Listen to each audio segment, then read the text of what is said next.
In the foosball game for dad. It's University of Arizona versus Brigham Young University.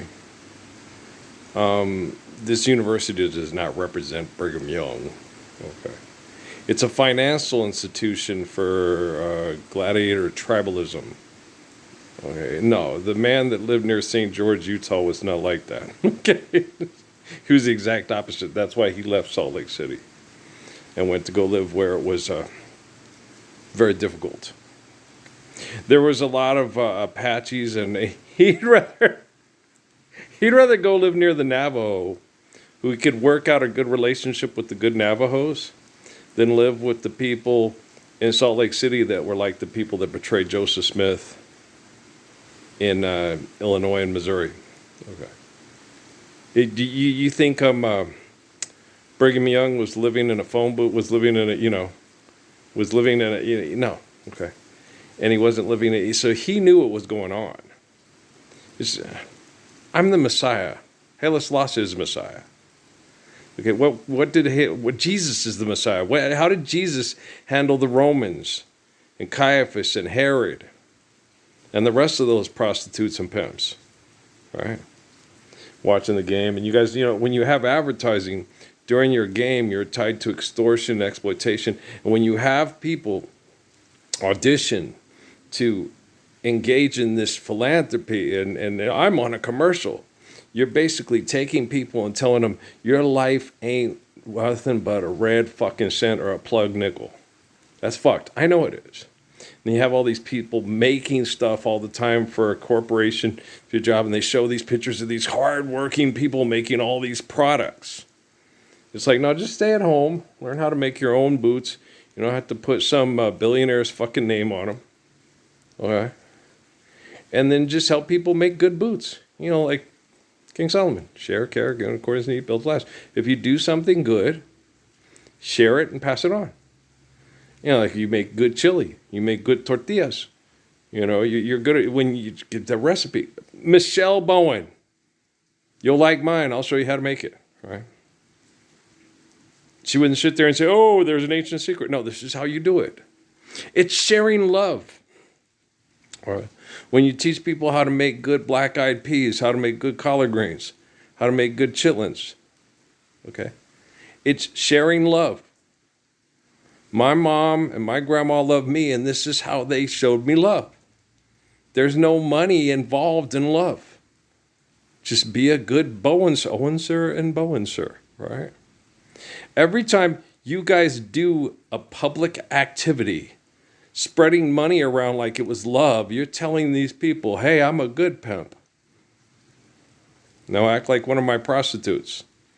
Right? And that's wrong to do to people. You got this poor kid here with birth defects from a toxic environment that their universities are using as a propaganda piece, a tool bag.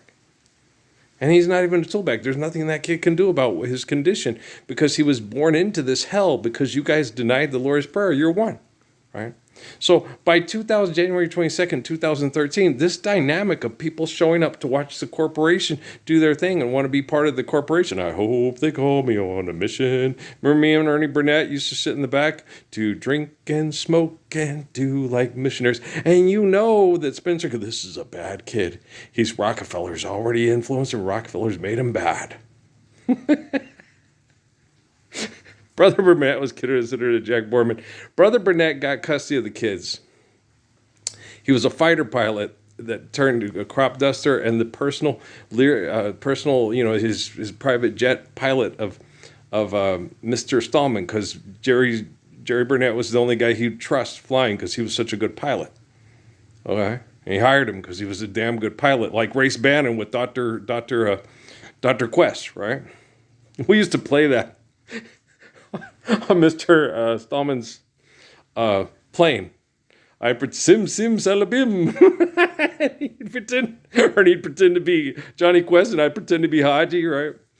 We'd play Race Bannon stuff. We would play that on his jet because there was a phone on it, and it had like 4 seats, and it was really nice. It was a really nice jet, because it was Mr. Stallman's. Okay.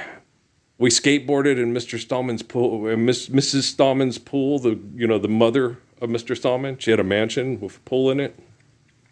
And they had a skateboard, and these guys were skateboarding because the pool was out of water because they had to clean out. Yeah, lots of stuff. And so that was us with he had Star, April, Ernie, and I think there was a littler. I can't remember the little one's name. He had 3 girls. Ernie was like me. Only I had 4 because of Linda. Okay. But Mr. Burnett had like my dad. My dad had Val, Ponch, me, and Treese. Okay, and the Burnetts were the same way. Star was about Val's age, and April was Ponch's age. Ernie was my age, and then they had a littler one who was right around. But Mrs. Burnett left. I don't know what happened. I don't care to know. And he lived on a house at Stallman Farms that was one of Mr. Stallman's houses with his mother, and his mother took care of his kids. It is like with, Rasheed Wallace, Ball Don't Lie. And his mom was a Mormon. So they had to get up and go to church every Sunday, right? Because his mom pretty much raised the kids. Okay, do you understand? That's why Mr. Brother Burnett was considered the Jack Mormon. He went to church because, he'd go to the bar, he'd go flying, and then he'd come in, get all cleaned up, go to church on Sunday with his mom. Okay.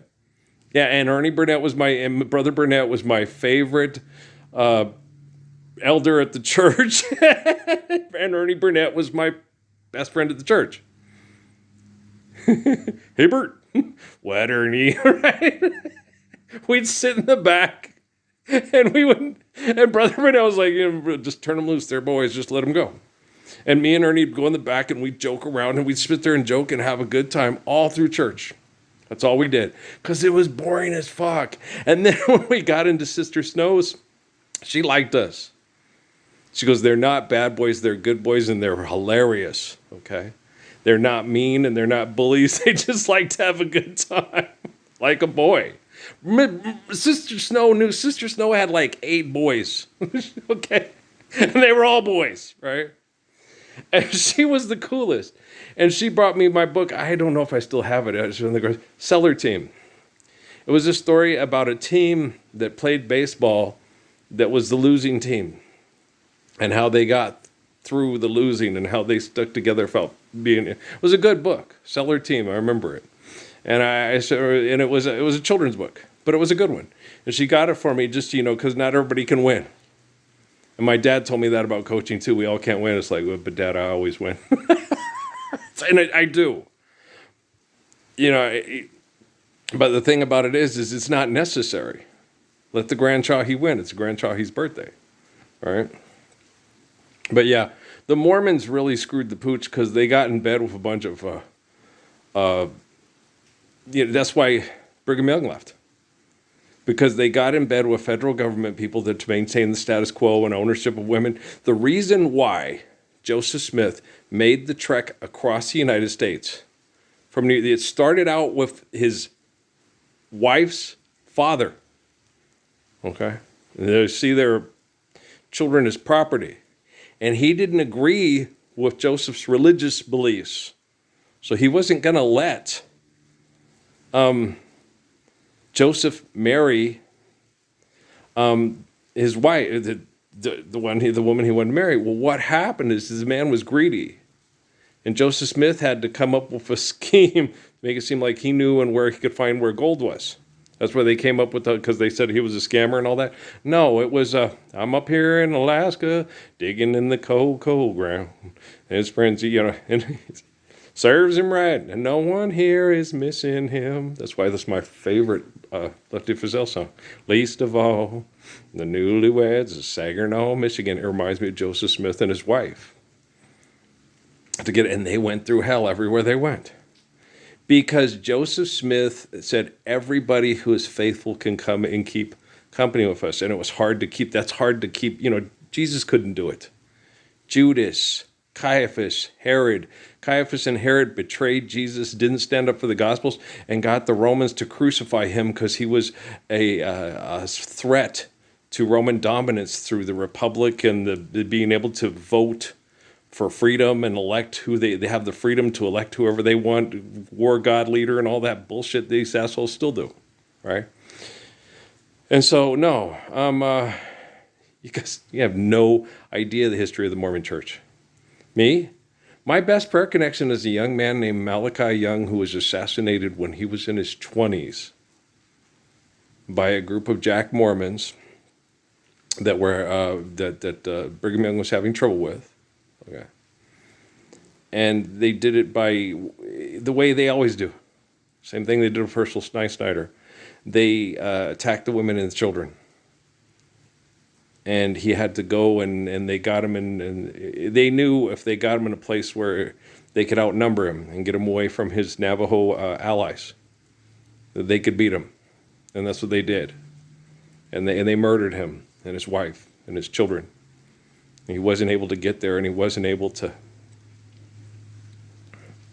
And he asked the Lord, why? Like,